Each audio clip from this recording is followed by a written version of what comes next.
Well, here's a new video idea. Look at me being all content creator-y. So, being an anime fan who watches upwards of 20 shows on a seasonal basis and keeps up with the happenings within the industry, I find myself coming across a series of topics which deserve a mention but not an entire video to themselves. These topics range from particularly noteworthy episodes or shows to highlight-worthy news. As such, I did what any view-hungry content creator would do and compiled a series of short topics into one disorganized video. Make sure to subscribe. He's already dead. So this is where I talk about any new episodes or shows that stood out to me. Solo Leveling. The first two episodes were really good, surprisingly so. The show looks quite nice. I'll probably make a video about the visuals at some point, but what surprised me the most was how engaging the first two episodes were. I've read the manhwa, is that how you pronounce it? And I'm far more invested in the anime. Maybe it's because of the amazing soundtrack and the blood-curdling voice acting. Based on the first two episodes, I can conclude that this adaptation isn't one of those just color in the manga panels and call it a day types. Actual thought and effort went into it, which excites me for what's to come. Also, both the opening and the ending was absolutely incredible. The Solo Leveling anime had a promising start. Never thought I'd say that sentence. The past couple of weeks naturally saw a whole bunch of first episodes, one of which belonged to Bucchigiri, Studio Mappa's newest project, an anime original one at that. The episode looked fantastic. It went for a more chaotic, out there style and it worked. The scenes had so much personality to them. The designs were unique and left an impression as well. The show had an amazing presentation. Of course, the episode also featured tons of movement/animation, including this insanely energetic, bombastic sequence near the end. Plot-wise, it was about as goofy as I originally thought it would be. Great episode all around,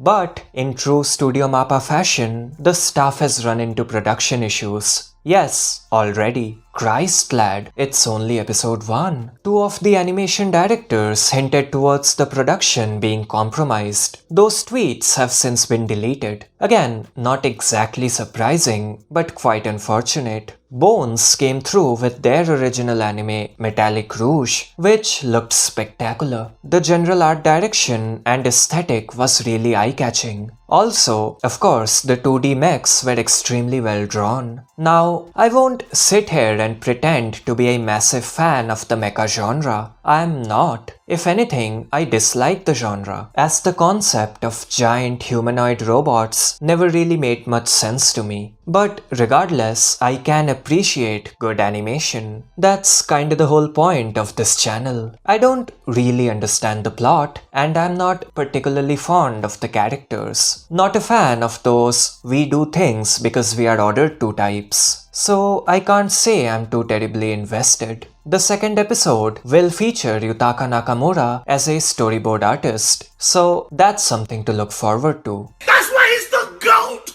The GOAT! This season has an excellent track record with openings. We got so many incredible ones. As I previously mentioned, the Solo Leveling OP was fantastic. I'll talk more about it when I cover the show itself. Marshall came through with one of the most unique openings out there. The song was quite unorthodox as far as anime openings go, but director Shun Enokido made the visual side of things work. Enokido showing up everywhere isn't surprising. It's not like he is directing his own high-profile show or anything like that. Could you imagine? Dangers in My Heart Season 2 came through with my personal favorite opening of the season. It was directed by Attack on Titan and Death Note director Tetsuro Araki, which is insane in and of itself, and it's the cutest thing I've seen in a while. This opening and this one is directed by the same person. The directorial range on this man needs to be studied. That final dance scene is so technically impressive. Dancing alone is quite difficult to animate, but sure, let's add another 10 characters, each having unique placements, and make them dance as well, all while rotating the camera around them. Absolutely ridiculous. Oh, and the new One Piece opening was amazing, apparently. I don't really care. This style isn't my cup of tea. Woo! Yeah, baby! That's what I've been waiting for. That's what it's all about. This is the section where we go full chibi reviews and talk about some sensational anime headlines. Hopefully, some real ones. Dorohedoro is back, although they haven't confirmed anything yet, including the staff and the studio. Which is weird because I don't see why they wouldn't announce anything unless there has been a change in staff. But I'd like to believe that's not the case. Let's just assume Mappa and Hayashi are still in charge of Dorohedoro. Those figures on Hayashi's desk are there for a reason. Season 1 used CGI wonderfully, so I can only imagine what the second season will look like. The CGI team at Mappa has leveled up significantly since Season 1, having participated in Attack on Titan and Chainsaw Man. Yuichiro Hayashi is one of my favorite directors ever, and I'm really excited to see what he cooks up, assuming he will direct Season 2. In other news, always wanted to say that, we got the first trailer for Sunghoo Park's Monsters, and it looks quite bad in all honesty. For starters, the compositing looks god-awful, even by Park's admittedly low standards. The scenes look sterilized. They look like the life has been drained out of them. Also, every single shot contains an obnoxious amount of chromatic aberration, which doesn't help.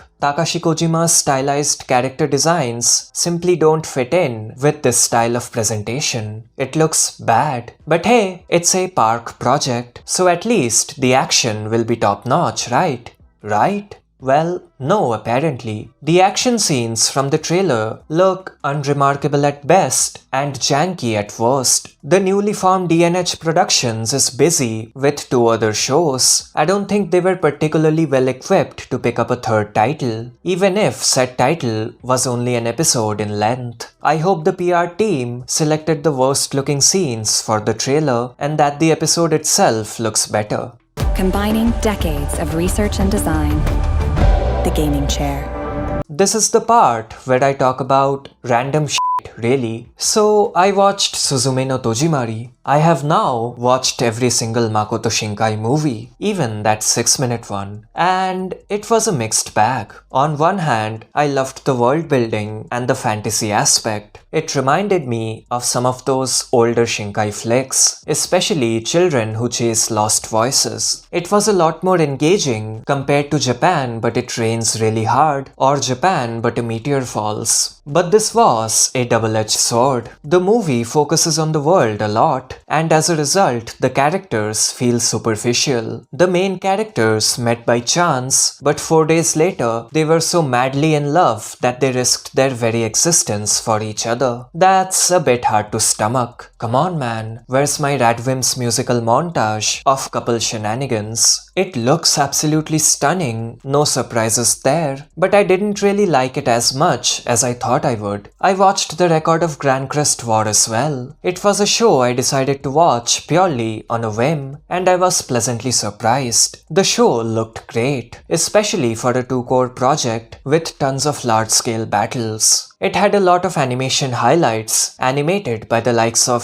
Hirotaka Tokuda, Takashi Tori, Hironori Tanaka, and even Nakaya Onsen. Great looking show. Story-wise, it was engaging, albeit horrendously fast-paced. Good show all around. I would recommend it. It won't change your life, but it will be a fun watch. And that just about does it. This was a new idea, and whether I'll continue making these or not depends on your feedback. So let me know what you think down in the comments. That's about it. Did you like this video? Check out this other bit of content on screen if you did. Make sure to like and subscribe, and until next time.